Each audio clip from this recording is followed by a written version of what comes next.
Lorsque Victoria naquit le 24 mai 1819, son ascension au trône fut soudaine et inattendue. Son père, fils cadet du roi, n'était pas destiné à voir sa lignée approcher la couronne. À sa naissance, Victoria n'était que 5e dans l'ordre de succession. Mais la petite fille fut rapidement baptisée dans la tragédie. Enfant, tous les héritiers royaux disparurent l'un après l'autre, la plupart dans des circonstances déchirantes. En seulement 4 ans, 3 de ses cousins périrent. Puis son père et son grand-père décédèrent à une semaine d'intervalle. En 1830, à 11 ans, Victoria se retrouva première dans la lignée pour le trône, et d'autres malheurs l'attendaient. Victoria qualifiait son enfance de mélancolique, mais elle était bien plus sombre encore.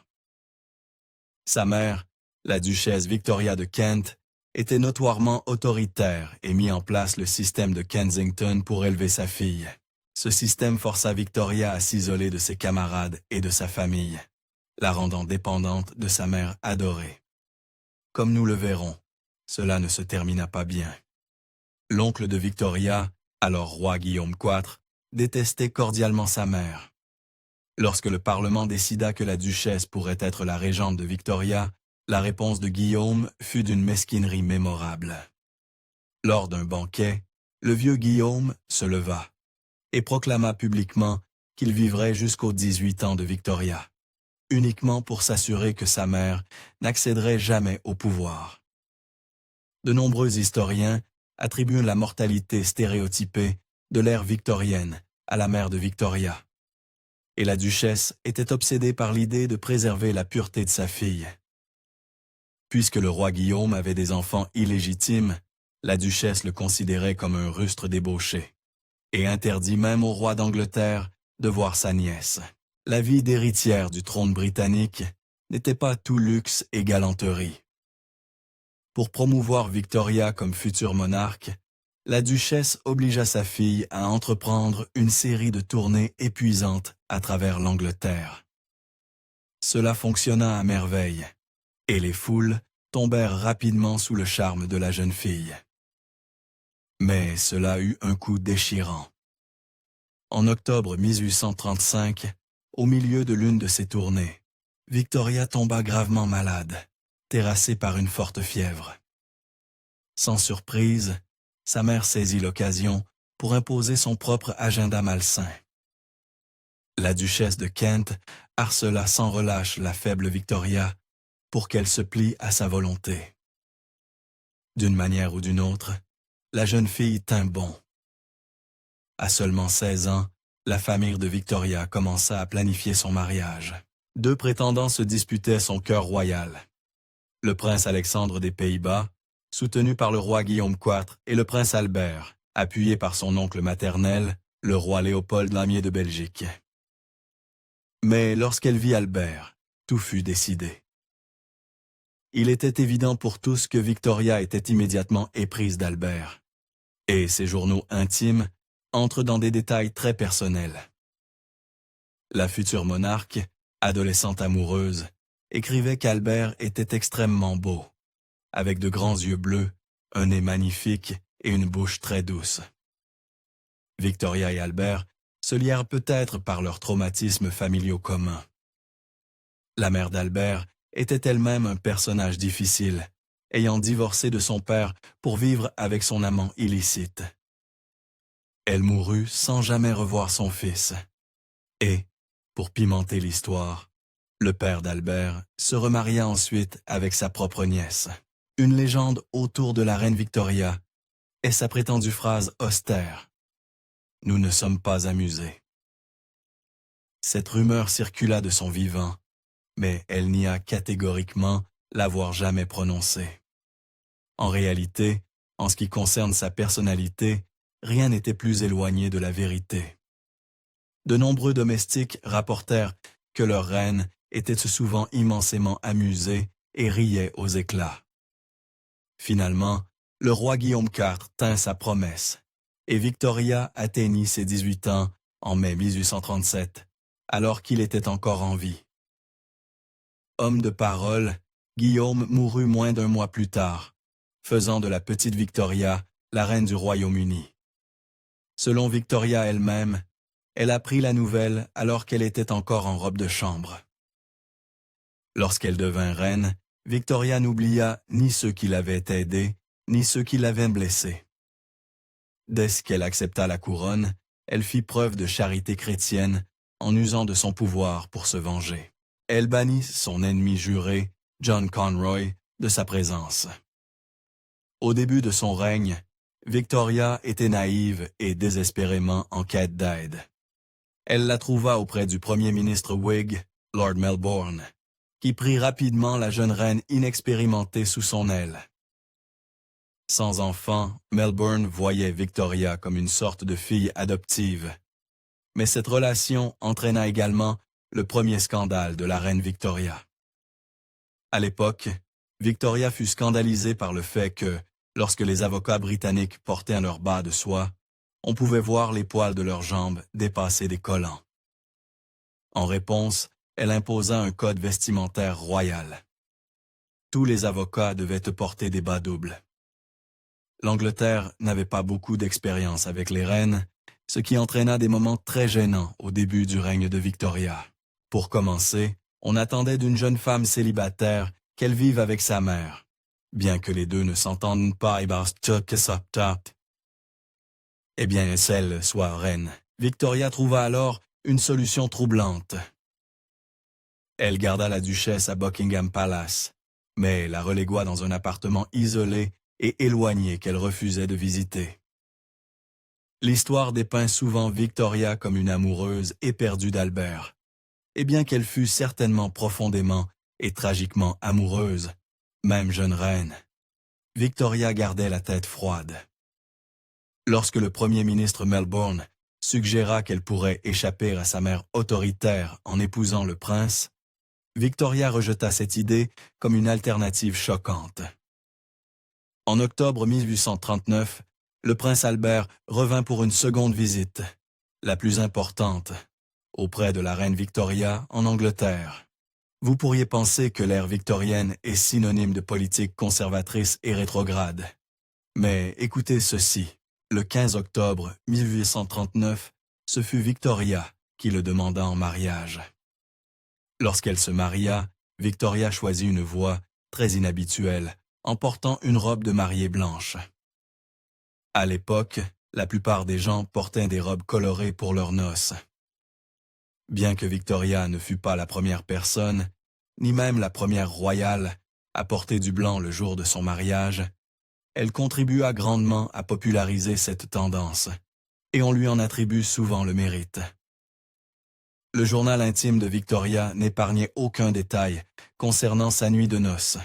Comme elle l'écrit à propos de leur union, « Je n'ai jamais passé une telle soirée.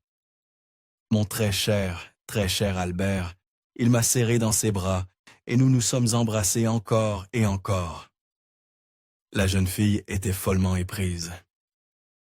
Victoria découvrit qu'elle était enceinte quelques semaines seulement après son mariage. Sa réaction n'était pas celle que l'on pourrait attendre. Elle était en fait furieuse, écrivant à sa grand-mère « Cela gâche mon bonheur. J'ai toujours détesté l'idée, et j'ai prié Dieu jour et nuit pour qu'il me laisse libre pendant au moins 6 mois. » Mais la situation devint encore plus glaçante. Dans la même lettre à sa grand-mère, Victoria confesse que si elle donnait naissance à une vilaine fille, elle noierait le bébé. Mais gardez à l'esprit qu'elle était dans la vingtaine à l'époque et connaissait les risques mortels de l'accouchement. Malheureusement, cela ne s'améliora pas. Étonnamment, Albert et Victoria eurent 9 enfants ensemble. Victoria, Albert, Alice, Alfred, Helena, Louise, Arthur, Léopold et Béatrice. Tous ces enfants survécurent jusqu'à l'âge adulte, un exploit considérable pour l'époque.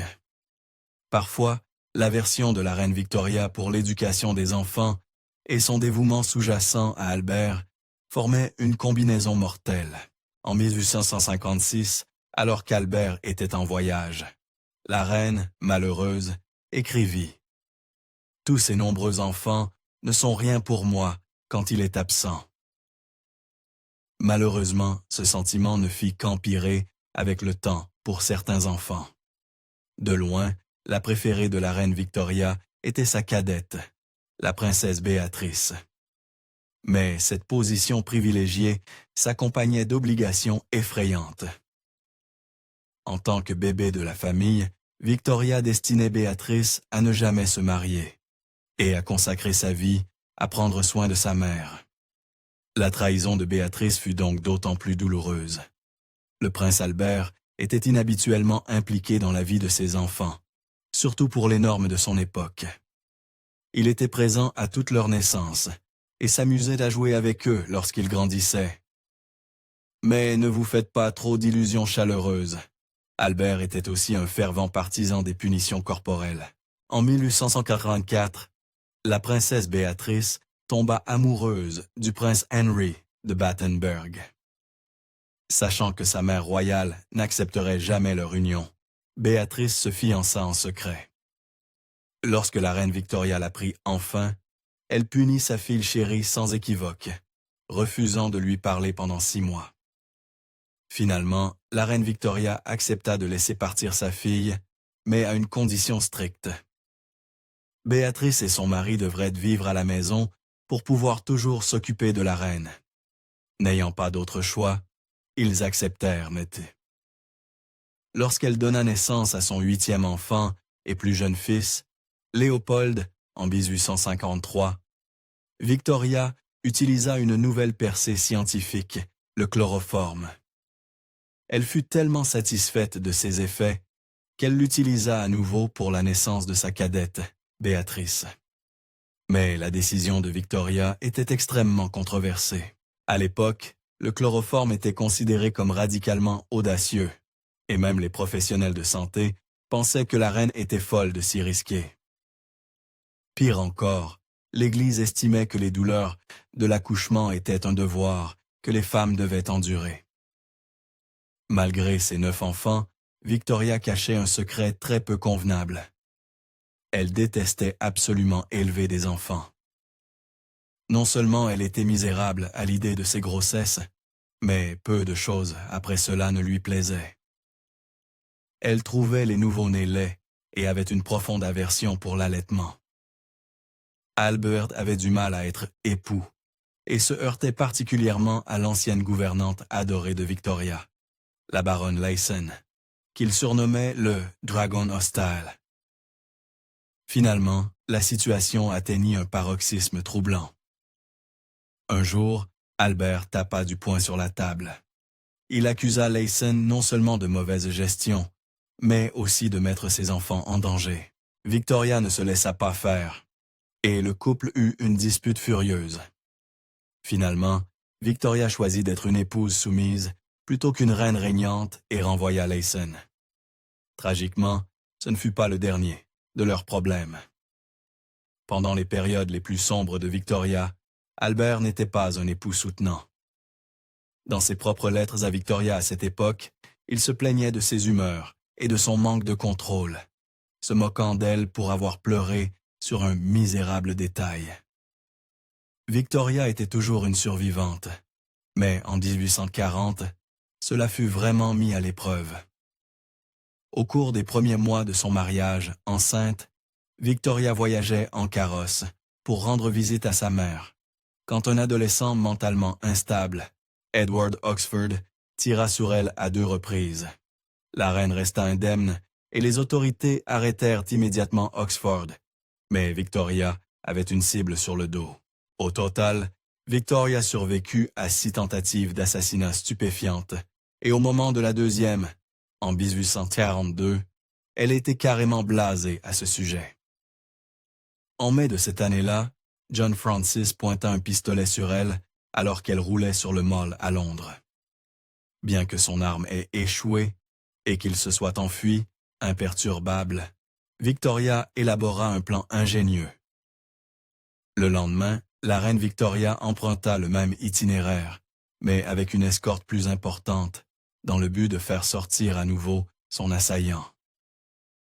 Francis mordit à l'hameçon, tira de nouveau sur elle et fut immédiatement arrêtée par les autorités.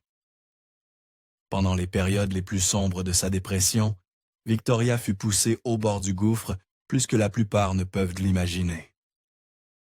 Elle commença apparemment à halluciner, voyant des taches sur les yeux des gens qui se transformaient soudain en verre, et craignit bientôt de perdre la raison. Le prince Albert dut emmener Victoria en Écosse pour qu'elle se rétablisse. Bien que peu de gens s'en rendissent compte. À l'époque, la famille royale cachait un noyau pourri. Aujourd'hui, nous savons que la reine Victoria était porteuse de l'hémophilie, une maladie souvent mortelle qui empêche la coagulation du sang et causait des hémorragies fatales chez de nombreux malades. Cela semble grave, mais les conséquences personnelles pour Victoria étaient encore plus dévastatrices. En raison des complexités de la génétique, seuls les hémophiles masculins souffraient d'effets secondaires dangereux. Ainsi, bien que ses filles Alice et Béatrice aient hérité du gène, son fils Léopold était le plus à risque lorsqu'il découvrit qu'il en était atteint. Cela conduisit au pire cauchemar de toute mère. Léopold mourut à l'âge tendre de 30 ans d'une hémorragie cérébrale. Malheureusement, ce n'était pas tout. Le fait que Victoria soit la grand-mère de l'Europe semble charmant, jusqu'à ce qu'on se souvienne de ses gènes silencieux, mais mortels. Plus tristement célèbre, l'hémophilie apparut chez l'arrière-petit-fils de Victoria, poussant sa mère à supplier Raspoutine de le guérir. La situation devint si grave que l'on commença à appeler l'hémophilie la « maladie royale ». Pas un grand héritage, mais c'est là que l'histoire devient mystérieuse. Étrangement, aucun des ancêtres de Victoria, y compris son père, le duc de Kent, ne souffrait d'hémophilie. Cela signifie qu'elle devait être la première de sa lignée à l'avoir. Certains historiens ont utilisé cela pour faire une affirmation scandaleuse. Victoria était une enfant illégitime. Selon la théorie, sa mère aurait eu une liaison avec un homme hémophile et fait passer le bébé pour celui du duc. La vérité, cependant, est encore plus étrange. Puisque la plupart des hommes hémophiles n'atteignent pas l'âge adulte, il est peu probable que Victoria soit le produit d'une liaison. Dans environ 30% des cas, l'hémophilie est une mutation aléatoire, généralement lorsque l'un ou les deux parents sont plus âgés. Et figurez-vous, le père de Victoria avait plus de 50 ans lorsqu'il l'eut. La crise de la chambre à coucher de 1839 fut le plus grand scandale de Victoria. Cette année-là, le premier ministre Whig démissionna, et Victoria invita à contre-cœur le chef conservateur Robert Peel à former un gouvernement minoritaire. Mais il y avait une condition. La coutume exigeait que Victoria renvoie également ses dames d'honneur adorées, mariées à des Whigs, et engage des femmes conservatrices à leur place. C'est là que Victoria se rebella. Dans une démarche totalement inédite, Victoria refusa de renvoyer ses filles. Et si cela ne semble pas si grave, ça l'était. Peel fut si offensé qu'il déclina carrément le poste. Bien sûr, il eut le dernier mot. Lorsqu'il obtint un gouvernement minoritaire en 1841, la reine fut finalement forcée de suivre la ligne du parti et de chasser ses dames Whigs. Bien que le premier fils de la reine, Albert, fut un héritier mâle tant attendu, il se révéla être la plus grande déception de Victoria. D'une part, il n'était pas le plus brillant. Il ne réalisa qu'à 10 ans que c'était lui, et non sa sœur Vicky, qui deviendrait souverain. Mais il apporta aussi une tragédie durable à la famille. Après une carrière médiocre en tant qu'officier, Albert brisa vraiment le cœur de ses parents en s'engageant avec l'actrice Nellie Clifton. Le prince Albert, en particulier, fut tellement en colère par cette nouvelle qu'il se rendit jusqu'à Cambridge pour le confronter. Le prince Albert était déjà en mauvaise santé avant de partir, mais à son retour, son état empira. Ses douleurs chroniques à l'estomac, probablement dues à la maladie de Crohn, devinrent fatales. Il décéda quelques semaines après la confrontation, le 14 décembre 1861. Mais les ennuis de Victoria ne faisaient que commencer. La reine Victoria attribua presque entièrement la mort du prince Albert à son fils, écrivant même un jour « Oh, ce garçon, je ne pourrai jamais le regarder sans frémir. » Elle ne lui pardonna jamais et lui refusa tout pouvoir ou position politique jusqu'à sa mort, lorsqu'il devint roi. Dire que la reine Victoria prit mal la mort d'Albert est un euphémisme. Elle sombra dans une profonde dépression et, plus célèbre encore, porta le noir pour le reste de sa vie. Cette dernière habitude lui valut le surnom mélancolique de la veuve de Windsor. Submergée par le chagrin, Victoria se retira de la vie publique. Finalement, elle refusa d'accomplir toutes ses fonctions royales, sauf les plus essentielles, et le peuple britannique le remarqua. Une autre conséquence de la longue période de deuil de Victoria est quelque chose que nous pouvons tous comprendre. En endossant son rôle de veuve de Windsor, la Victoria en deuil commença à manger émotionnellement. Bientôt, sa taille explosa, alimentant le mythe populaire selon lequel la toujours petite Victoria était désormais aussi large que haute. Dans les longues années qui suivirent la mort du prince Albert, Victoria insista pour que ses domestiques gardent ses chambres constamment prêtes, comme s'il allait franchir la porte un jour. Le deuil à vie de Victoria pour Albert est notoire, mais la plupart des gens ignorent qu'il s'étendit à ses propres funérailles. Contrairement à son noir permanent, Victoria demanda à porter une robe blanche et son voile de mariée. Le 22 janvier, la grande reine Victoria mourut finalement à l'âge vénérable de 81 ans. Elle avait attendu des décennies pour retrouver son cher Albert, et elle voulait le rencontrer en tant que fiancée renouvelée. En surface, les funérailles de Victoria étaient un hommage à Albert, mais en privé, c'était autre chose. Bien qu'elle ait eu la robe de chambre d'Albert à ses côtés, son corps cachait un petit secret sordide. Dans sa main gauche, soigneusement dissimulée à ses enfants par un bouquet de fleurs, Victoria serrait une mèche de cheveux de John Brown et une photographie de son robuste écossais. Quand nous réfléchissons à la vie de la reine Victoria, nous la voyons souvent comme une monarque résolue qui a façonné une époque. Mais bien avant de devenir un symbole de force, elle était une jeune fille piégée sous le contrôle d'un homme qui cherchait à dominer son avenir. Lorsqu'elle monta sur le trône, tout changea. N'étant plus une enfant impuissante, elle était désormais la souveraine de l'Empire britannique, et elle savait exactement ce qu'il fallait faire. Sans hésiter, elle le congédia, non pas avec un éclat dramatique, ni avec une voix empreinte de vengeance, mais avec l'autorité froide et mesurée d'une reine. En quelques mots, elle brisa les années de contrôle qu'il avait sur elle. Conroy, autrefois maître de son destin, fut réduit à néant. C'était une justice poétique, son triomphe sur l'homme qui avait rendu sa vie misérable, là où d'autres auraient cherché la rétribution. Victoria utilisa l'arme la plus puissante à sa disposition, le pouvoir absolu. D'un ordre calme mais décisif, elle l'effaça de son monde, s'assurant qu'il ne jetterait plus jamais une ombre sur son règne.